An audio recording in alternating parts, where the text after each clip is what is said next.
Hello, listeners. This is Janine and Kristen from Henrico Casa. You are listening to our podcast, Vigilant Voices. Living life every day. Hello, listeners. Thank you once again for joining us for a new episode of our Vigilant Voices podcast. We are always happy to have you with us. Without a doubt, we are. And hopefully you were also with us last episode when we talked about ACEs, which is Adverse Childhood Experiences. But if not, before listening even any further, we would suggest you go back and listen to that episode. Yeah, run, don't walk. Because this episode does build on our previous conversation about ACEs. Right. And like all of our episodes and conversations together, our goal is to know more about the challenges facing children and families so that we can ensure no child faces continued abuse or neglect. Exactly. So, whenever we talk about ACEs, adverse childhood experiences, I do worry sometimes that it sounds a bit doom and gloom.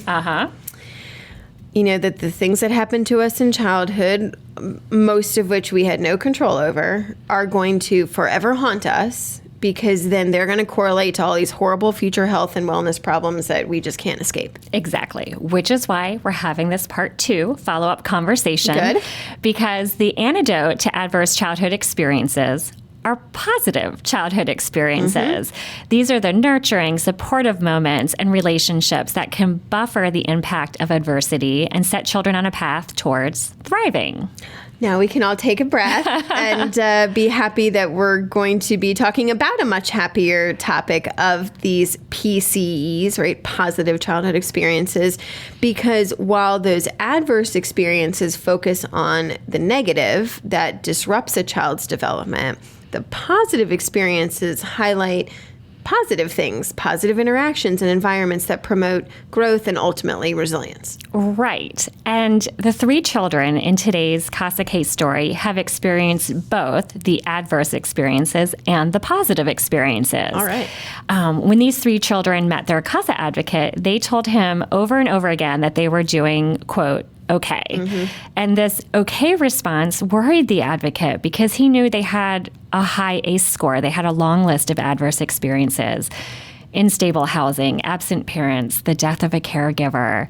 And so this advocate was specifically concerned about kind of what might have been unresolved emotions and trauma just being glossed over. Yeah. And I can see that if the kids were giving him the short, it's okay, or I'm fine. Right. Then clearly other things were going on. Yeah, and this advocate spent significant time with all 3 of these youth each week. Mm-hmm. His goal was to forge a trusted relationship and make sure they really were, quote, fine. Mm-hmm. And, you know, one thing about ACEs is that we all respond to them differently. Right. There's no one-size-fits-all response to trauma. Mm-hmm. And positive childhood experiences, which is really what we're diving into today, can counterbalance those adverse childhood experiences. Right. So, for example, if a child experienced adversity, but then also has a stable, loving caregiver, they're less likely to develop negative long-term effects. It's an immediate balance. Yes, they kind of cancel each other out, right? That's a great example. Positive experiences act, we use the word sometimes like buffer. They act as a buffer, reducing the impact of stress, right? So that the child can hopefully recover better from whatever the challenge was. I heard someone explain it once like this, that ACEs can leave scars, but positive experiences are the healing balm. Oh, I like that. Yeah, so they don't erase the difficulties, right? But they give children the tools to cope and thrive in spite of the difficulties. Yeah, and to heal. I think it's a fantastic analogy. Another one would be to think of positive experiences as building blocks of a healthy childhood and a fulfilling life. These could be things like feeling loved, having a sense of belonging, being able to count on supportive adults. Right, because all of those experiences help children develop emotional strength, coping skills, and just a positive outlook on life, right? So we know that research is really important, and we talk about it quite a bit on this show, to know that research shows us correlations between adverse childhood experiences and those potential negative health outcomes. But Research also shows us that children with high numbers of positive childhood experiences are more likely to grow into healthy, well-adjusted adults, even if they've faced adversity. Yeah. And okay, so pause to say we're not talking about positive experiences like going to Disney World, right? Like, I mean, that is pretty It is fun, and it's a great experience to offer your children if you can. Yes. But we're talking about like deeper, more meaningful positive experiences that shape who we are. Yeah. And maybe we can give some examples just to, again, help us think about this concretely. So, in terms of emotional regulation, positive childhood experiences and relationships teach kids how to manage their feelings. And that can then reduce long-term effects of stress. So maybe an example is it mitigated the harmful effects of stress that ACEs could have generated. Yeah. Okay, so did you see that, listener? The positive experience counteracts what would have been a negative impact from ACEs. It's kind of a word jumble a little bit. I feel like we almost need like a visual diagram, but here's another one to try to help explain. Positive experiences with supportive adults show children what healthy relationships look like, right? And that helps them form healthy relationships on their own. And so those healthy relationships kind of mitigate the impact of ACEs, which could have led them to maybe negative emotional or social relationships. Right. So then the question is, or begs, how can we create more positive childhood experiences for the children in our lives? Yes. And so maybe we just get right down to some practical ideas. Yeah, sure.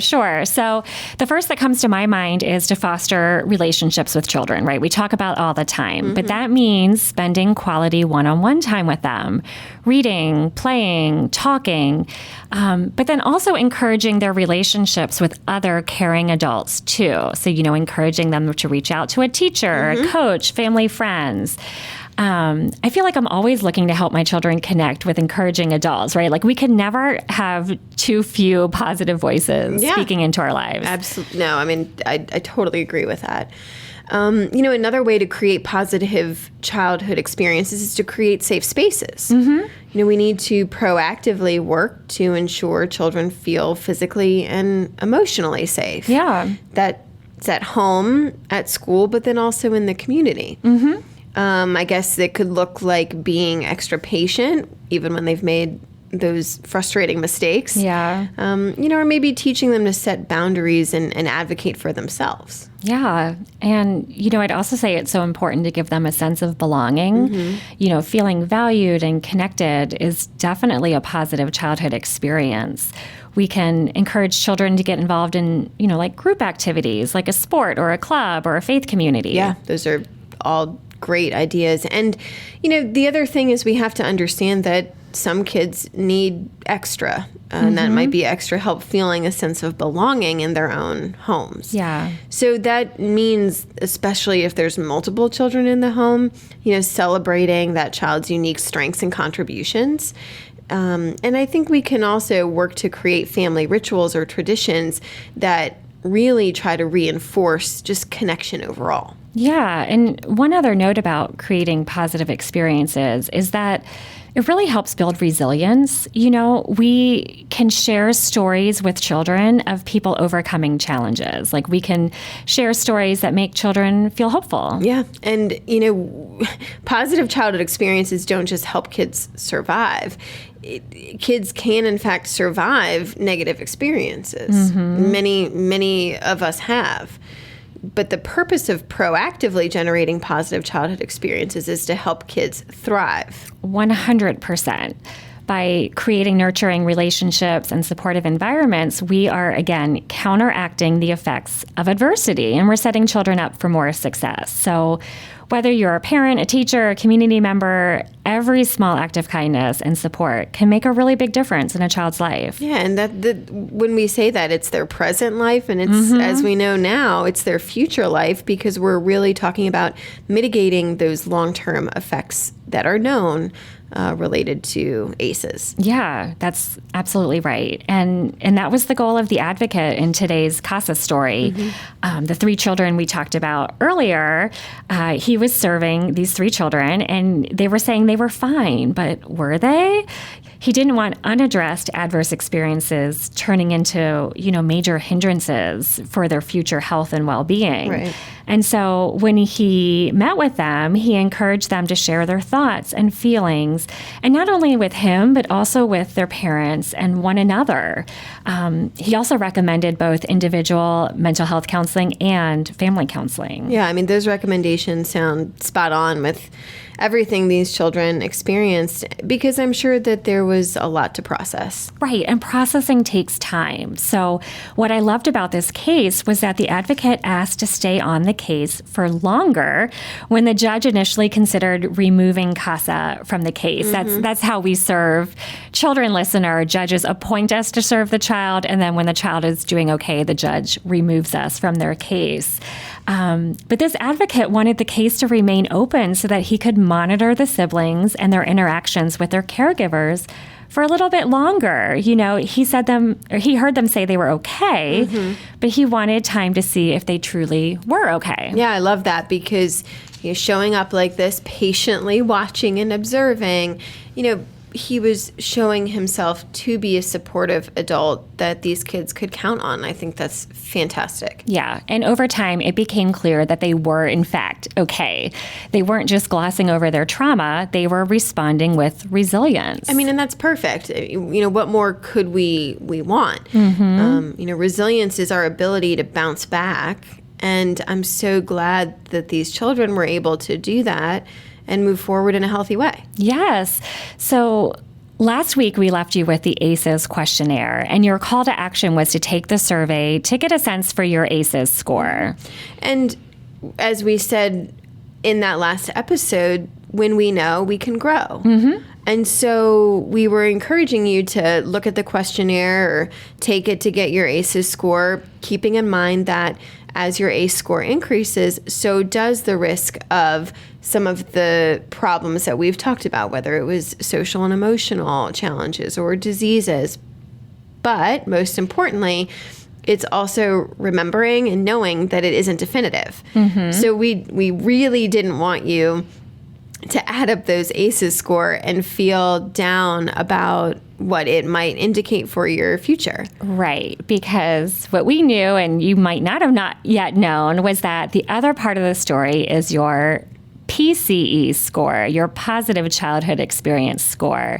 And that's the sum of your positive experiences. To counteract, right, the negative. Yep. And so today we're going to leave you with questions to ask about those positive experiences to look back and remember, knowing that these have the power to not only shape your outlook and well-being, but really do so even more than whatever those negative or adverse experiences that you did experience. And so, some of these questions are like, as a child, were you able to talk to your family about feelings? Yeah.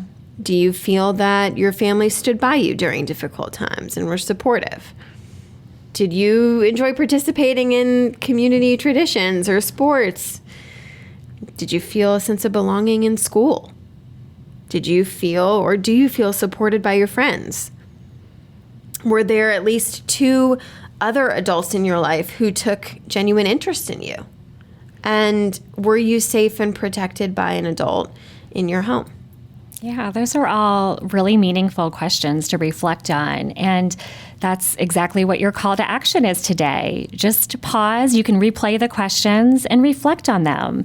Pause, rewind, and replay as much as you need to. But consider them in a spirit of gratitude for how they not only shaped your childhood, but also how they shaped your well-being as an adult.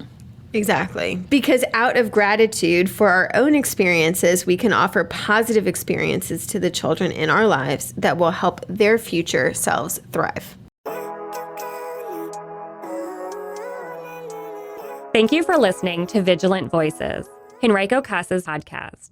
We have a vision for all children to live in safe, healthy homes. You can help us make that happen. Tell a friend about our podcast and find us on social media. I believe in the better days.